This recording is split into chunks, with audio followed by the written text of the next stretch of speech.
రాజశేఖర రెడ్డి గారిని ఆంధ్ర రాష్ట్ర ప్రజలు ఆశీర్వదించి ఆ రోజు ముఖ్యమంత్రిని చేశారు. ఆ పాదయాత్రలో, ఆ ప్రజా ప్రస్థాన పాదయాత్రలో రాజశేఖర రెడ్డి గారు ప్రతి వర్గాన్ని, వాళ్ళ ఇబ్బందులని చూశారు. ఆ పాదయాత్రలో నుంచి పుట్టినవే ఆరోగ్యశ్రీ, ఆ పాదయాత్రలోంచి పుట్టినదే ఉపాధి హామీ పథకం, ఆ పాదయాత్రలోంచి పుట్టినదే రైతులకు రుణమాఫీ, ఆ పాదయాత్రలోంచి పుట్టినదే ఉచిత విద్యుత్ ఇవ్వాలన్న కోరిక, ఆ పాదయాత్రలోంచి పుట్టినదే ఫీజు రీయింబర్స్మెంట్. ఇలా ఆ పాదయాత్రలో ఎంత మందికి ఇల్లు లేవు అని చూసి రాజశేఖర రెడ్డి గారు ముఖ్యమంత్రి అయిన తర్వాత 46 లక్షల పేద కుటుంబాలకు ఇల్లులు కట్టిన మహానాయకుడు వైఎస్ రాజశేఖర రెడ్డి గారు. రాజశేఖర రెడ్డి గారు ఎక్కడైతే ఆ పాదయాత్రను ముగించుకున్నారో అప్పుడున్న సర్కారు మీద పోరాటం మొదలుపెట్టి ఆ పాదయాత్రను ఇక్కడి వరకు తీసుకొచ్చారో ఆయన బిడ్డగా, రాజశేఖర రెడ్డి గారి బిడ్డగా ఆ పోరాటానికి కొనసాగింపుగా మళ్ళీ పేదవాళ్ళ పక్షాన నిలబడడానికి ఇదే ఇచ్చాపురంలో ఎక్కడైతే రాజశేఖర రెడ్డి గారు ఆయన పాదయాత్రను ముగించుకున్నారో దానికి కొనసాగింపుగానే రాజశేఖర రెడ్డి బిడ్డ ఈ రోజు మళ్ళీ ఆంధ్ర రాష్ట్ర ప్రజలకు మేలు జరగాలి అని తన ప్రస్థానాన్ని, నా ప్రస్థానాన్ని ఇదే ఇచ్చాపురంలో మొదలు పెట్టదలుచుకుంది రాజశేఖర రెడ్డి బిడ్డ. మీ అందరూ ఆశీర్వదించాలి.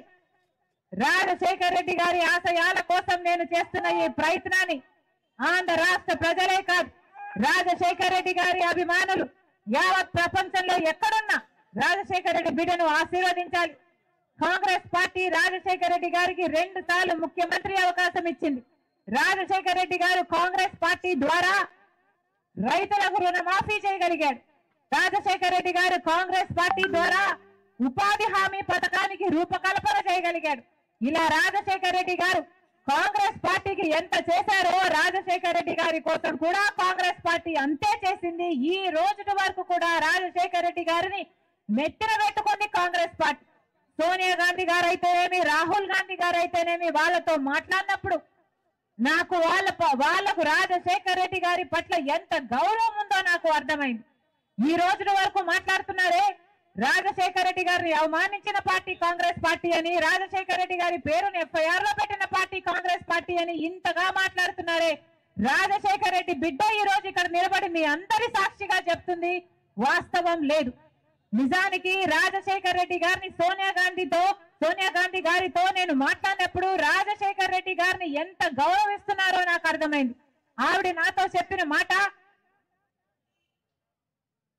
రాజీవ్ గాంధీ గారు చనిపోతే రాజీవ్ గారు చనిపోయిన తర్వాత ఆయన పేరు కూడా సిబిఐలో చేర్చడం జరిగింది. అలాంటిది నాకు ఆ బాధ ఎలా ఉంటుందో తెలిసి కూడా రాజశేఖర రెడ్డి గారి కుటుంబానికి నేను అంత అన్యాయం చేయగలనా? నేను చెయ్యలేదు, నాకు తెలిసి జరిగింది కాదు ఇది అని ఆ రోజు సోనియా గాంధీ గారు నా కళ్ళల్లో కళ్ళు పెట్టి చూసి నా చేతిలో చెయ్యి పెట్టి ఈ మాట చెప్పడం జరిగింది. ఇది వాళ్ళు తెలియక చేసిన పొరపాటు అయి ఉండొచ్చేమో గానీ వాళ్ళు చేసిన తప్పిదం అయితే కాదు. ఇది రాజశేఖర రెడ్డి రక్తం, రాజశేఖర రెడ్డి బిడ్డ. వాళ్ళతో మాట్లాడిన తర్వాత వాళ్ళ మనసు అర్థం చేసుకున్నాక చెప్తున్న మాట. ఇంకొకటి చెప్తున్నా, రాజశేఖర రెడ్డి గారు బీజేపీ పార్టీకి వ్యతిరేక. రాజశేఖర రెడ్డి గారు ఏనాడు బీజేపీ సిద్ధాంతాలతో ఏకీభవించలేదు. ఎందుకంటే బీజేపీ పార్టీ ఒక మతతత్వ పార్టీ కాబట్టి. ఎందుకంటే బీజేపీ పార్టీకి తెలిసిన రాజకీయం వల్ల ఒక మతాన్ని రెచ్చగొట్టాలి, ఇంకో మతాన్ని అవమానించాలి. ఇదే బీజేపీ పార్టీకి తెలిసిన రాజకీయం. మతం పేరుతో చించు పెట్టాలి, ఆ మంటలో వీళ్ళు చలి కాచుకోవాలి.